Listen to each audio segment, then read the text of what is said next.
The end of the field start off their playoff run tomorrow at 3 o'clock. But the key thing is Kelsey Mitchell is back, healthy, and ready to go. Let's talk about it. Hey, so amazing. You see how they playing? Live wire, it's all about sports and entertainment. You don't wanna miss it, so official like you never seen. Keep it going till the whistle blowing from the referee. Everything from highlights and stats. You know that we gotta run it back, whether on the field or the court. You know that this is where it's at. Subscribe, no delaying. This is Live Wire, sports and entertainment. Let's go. All right, so the Indiana Field start their playoff run, long drought of playoff since they were back in 2016, I think. But nevertheless, the last game of the season was against the Washington Mystics on a couple of days ago. But we saw Kelsey Mitchell, who got banged up in that game, where she tripped over a defender and everything. So she didn't play. She only played like 4 minutes into that game. Scored 4 points, nevertheless. But now that the Indiana Fever is working their way and gearing up, all the concerns is about would Kelsey Mitchell be able to play? What's her status? What's her playing?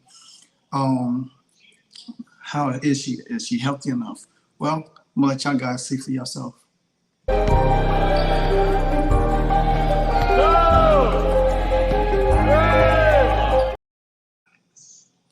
So you see Kelsey Mitchell is moving around, shooting jumpers, and everything like that. But she also went on into the interview today and talked about how well she is and how healthy she is. So let's go.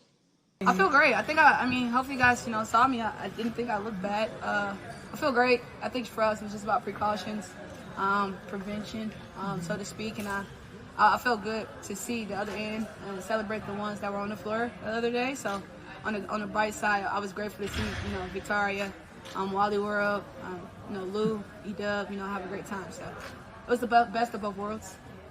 But you're fine. Oh, yeah, I feel great. I feel great. So we're going to look at the regular season of these two teams. We know the Indiana Fever lost the first game of the season. That's the start out the season. That's back in May 92 to 71. And in that game, we seen the debut of Caitlin Clark, who had a season high of 20 points in that game. And she only had 3 assists in that game.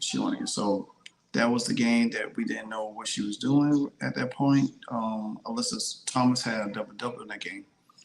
In game 2, which took place like 6 days later, we saw the Indiana Fever, who led in that game, that almost won that game, but they lost by 4 points, 88 to 84. So if you look at that statistical box right there, Alyssa Thomas had 24, Dewana Bonner had 22 in that game, but Alyssa Smith had 13 points, 6 rebounds. Aaliyah Boston didn't even do well in that game. Brianna Jones didn't do well. She only had 8 points in that game. But Aaliyah Boston only had 10 points, 4 fouls, and 8 rebounds. Kelsey Mitchell and Caitlin Clark both had 17 with 5 assists in that game. Timmy Van Blanley, who played a key role in that game, had 11 points. Christy Wallace had 8 in that game, and she had Erica Wheeler had 6. So we didn't see no Celeste Taylor and all of them in that game. Now we go to game 3, where the Indiana Fever lost 89-72. Okay, so you look at that, that was not bad as it is, as it seemed. And if you look at it, the only game that really was bad is the first game of the season. From the second to the third and the fourth game, the score started changing a little bit more. And Clark had her season low in that game, where she only had 10 points. She had 4 fouls, and she only had 2 assists. In that game, Aaliyah Boston had 14. Alyssa Thomas didn't even show up. Alyssa Smith, she didn't even show up. She only had 2 points. Kelsey Mitchell only had 9 points. Christy Wallace, she was started at that time. She only had 5. Lexi Hall in that game had 10 points in that game. Katie Lou Sampson had 6. Erica Wheeler had 9. Grace Burger had 3. Celeste Taylor had 3 in that game. And Tammy Fanbilly didn't play because she got hurt. She had hurt her foot in that game. Now, we go to the final game of the season where the Indiana Fever, and this was after the All-Star break, after the Olympic break, where the Fever had the time to rest, to gel, and easily got themselves. And when they came back from the Olympic break, you was able to see how the Indiana Fever was able to kick it in high gear. And if you think about it, they only lost 4 games at that time. 2 to the Mystics. 2 to the 2 to the Lynx and 2 to the Aces. And the last game of the season to the Mystics really didn't matter because it was already locked up. And in that game, that's where Caitlin Clark set the rookie record for threes by beating the Sun and snapped 11-game skid in that series against that team. And then in that game, she had her and Dejanay Carrington was going back and forth. She matched Dejanay Carrington with 19. Dejanay had 5 fouls. Clark had 2. Clark had 5 assists and 5 rebounds in that game. Kelsey Mitchell led the team in scoring with 23. Lexi Hall had 17, and she almost had a double-double. She had 8 rebounds. Aaliyah Boston had 10. Melissa Smith had 10 and 6. They both had 10 and 6 together. The bench, Erica Wheeler only gave you 5 points. Now, Marina Mayberry in that game, that's was the acquisition from the Chicago Sky. She had 15 points in that game. Dejanay Carrington had 19. Brianna Jones didn't do nothing in that game. She got shut down. Alyssa Thomas had 17 and 6 in that game, and DeWanna Bond had 13. Now, if you look at that, Tammy Fanbilly had, she just got back. I think she had a thumb injury, so she was working her way back. Dantas, she has been there. So Katie Lou didn't play, and everybody else didn't play at that time. Now, what's different this time around is because the Indiana Fever, from that time they played them in August to now, they are much, much, much better. You know what I'm saying? And it's kind of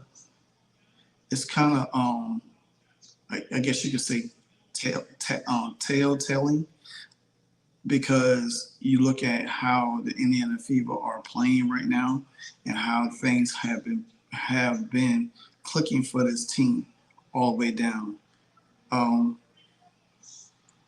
You don't have to really, and I think things would have been bad if, Kelsey Mitchell was hurt and everything like that.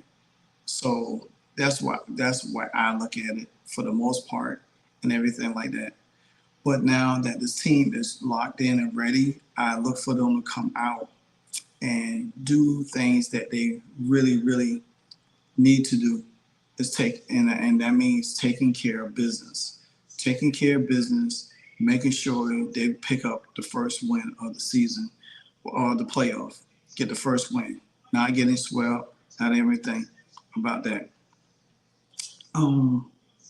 So what I'm looking for in this game, this series starting off tomorrow, is that I want to see them come out running. I want them to come out and throw the first blow. I want Chrissy Sides to understand that, hey, I really need to take this game. I really need to make sure that this team and everybody else is locked in. They have to run. They got to run this team. They cannot play with this team at all. They got to make sure that this team is not in a place where they can't execute. You know what I'm saying? You got to put pressure on them, because you got to think about it. The Connecticut Sun is a defensive team. They get their points from defense. They don't really score at a high clip.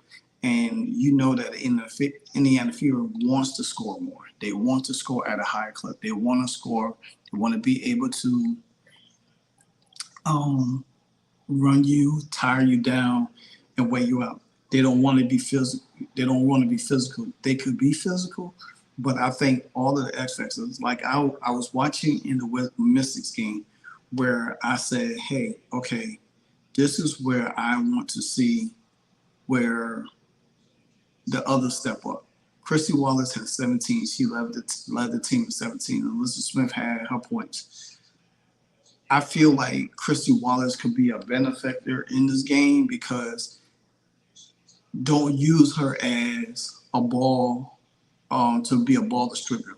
If you use her as a 3-point person, let her stay out there, play defense, and shoot threes without her have to have the ball in her hand to do anything unnecessary. I think she could. A couple of points from her would help out.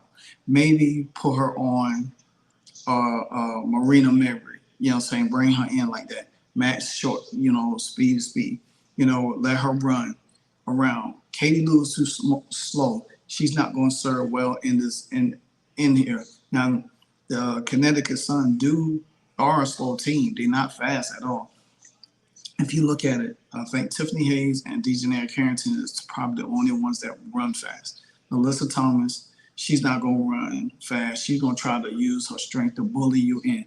And that's something we're going to have to look at in this game is the bullying of how Melissa Thomas, I have to upload a video.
All right. So with that being said, now the Fever coach Stephanie, I forgot her name real quick. Stephanie White, who used to be the Indiana Fever team, coach. Her and Sandy Bardello, the head coach for the New York Liberty, they always have been very keen and very realistic when it comes to commenting on Caitlin Clark and the Indiana Fever. You never heard her say anything slide like a Cheryl Reeves, or even the Phoenix head coach, he talks highly. Even the Dallas head coach, she talks really highly of him. Noel Quinn for the Seattle Storm, she talks pretty good a little bit here and there. But I'm gonna let you listen to what Stephanie White had to say, because this is very, very important. What she had to say in her interview. They're obviously a really good team, and I think I remember sitting up here, after game 1 or game 3, we played them, and I'm like, they're going to be just fine, right? Like they just have to grow. They're young, and then they've got to figure it out, and they've got to learn to play together, and they have. They're playing incredibly well. Certainly when you talk about the job that Kelsey and Caitlin have done from a perimeter standpoint, I mean, they're a backcourt combo that is really tough to match up with. And then you have Aaliyah Boston on the interior, certainly what Melissa brings, and Lexi Hull from an energy standpoint and knocking down shots. They're playing really confident basketball. They're playing well together. They're a tough matchup. And, Becky Hammond had it right. Like, you can't outscore that team, right? You got to be able to lock down defensively. You've got to be able to give them different looks, because they're smart players. And when they get a beat, they're going to pick you apart. So we got to be able to give them different looks. And I agree with Stephanie White what she had to say, because the fact of the matter is the only way to beat to the Indiana Fever, you have to rough them up. They don't like being roughed up. They don't like to be physical, and that's something that the Indiana Fever gonna have to learn how to be physical, because they're gonna have to learn how to play that style of game. Because there's gonna be times, and this is the time right now in the playoff that you're not gonna be able to outscore them. Now you might get going. You might get them rattled. You might get them off the key. You know, you might get them in foul trouble and where you are running. But if Caitlin Clark and Kelsey Mitchell start getting hot from the outside, it's going to make Stephanie White change her game plan, how she's going to defend them. And I can tell you this, they're going to try to blitz Caitlin Clark. They're going to want to get the ball out of her hand. They're not going to want to have her to set up and everything. They want to see if anybody else could beat them besides Caitlin Clark and Kelsey Mitchell. And this is where, and I still say that Chrissy Sides should not start Nalissa Smith. She should let Nalissa Smith come off the bench. I will start Timmy Van Benley in, because then Timmy could play defense on DeWanda Bonner. Then you could have Alexi Hall on probably a Dejanay Carrington. You could probably have Kelsey Mitchell. You can probably have Kelsey Mitchell on Nalissa Thomas, because she's not going to move fast, and make Nalissa Thomas play defense, run her around, screens, and they're going to throw different bodies at Caitlin. So we already expect that. But I think that if Caitlin and Nalissa don't say, hey, okay, this is what we're going to do. We're going to run them. Whoever's on you, run them. Make sure they run. Because if Caitlin and Kelsey start knocking out shots, it's going to force the Connecticut Sun hand to try to keep up, and they not built to keep up when it comes down to scoring like that. You've seen it in their last couple of games against the New York Liberty and the Minnesota Lynx. They can't keep up with high power scoring. So the only way they could beat you is beat you up and stuff like that. Now, John Liquidator did have a video out on DeWanda Bonner saying that, hey, that they kind of worried about I believe that the Connecticut Sun did not want to play the Indiana Fever the first series, because this team is clicking on all cylinders right now. And I think and the Lynx didn't want to, not the Lynx, but the Aces didn't want to face them either, because it would have been a tough series for them. Because if they had to, guess what would have happened? They would have had to play, if the Aces did beat the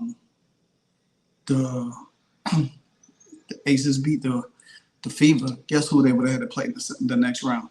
The Minnesota Lynx. So they kind of avoid that on purpose by sitting out, because if the Sun didn't beat the Sky, then the Aces would have jumped them, and then the Aces would have played Seattle first, and then Fever would have played the Aces, and then the Aces know that they was not going to beat the Minnesota Lynx. You know what I'm saying? They was not going to beat the Minnesota Lynx, so they would have got knocked out. And it still don't look good for them, too, because they still got to play the Seattle Storm first. But nevertheless, some people say, I don't know, I kind of feeling that I believe that the Indiana Fever is going to win 2 games. They're not going to even have a game in Indiana. I think they'll have a game in Indiana when they go to the next round. Depends on who they play in, the Phoenix Mercury or the Minnesota Lynx. And with that being said, that could be a scary task for the Minnesota Lynx, because if you think about this, if the Phoenix Mercury wins 1 game and the Indiana Fever takes care of business and beats the Sun on Sunday and on Wednesday, and then they have to wait almost a few days before they go to Minnesota to play Minnesota, where Caitlin Clark is familiar with that arena. And then the Minnesota Lynx plays a tough game, a tough series against the Phoenix Mercury, and manage to win. That could be really crucial for them, But again, you let me know what you think. good to see Kelsey Mitchell back. She's healthy and everything like that. Give me your predictions of what you think the Indiana Fever is going to do in the series. I say 2-0. Some people got it 1-1 deciding game going back to Indiana. I'm going to Indiana, but I don't think it's going to make it that far. I think it's going to be 2-0 Indiana, and they go home and rest and wait for the winner. But again, keep them bells ringing. Anytime I drop a hardcore video, you know what I always say at the end of my video? You know what it is. It's Live Wire Sports Media, and I'm out. Hey, so amazing. You see how they playing? Live Wire, it's all about sports and entertainment. You don't want to miss it, so official like you never seen. Keep it going till the whistle blowing from the referee. Everything from highlights and stats. You know that we gotta run it back, whether on the field or the court. You know that this is where it's at. Subscribe, no delaying. This is Live Wire, sports and entertainment. Let's go.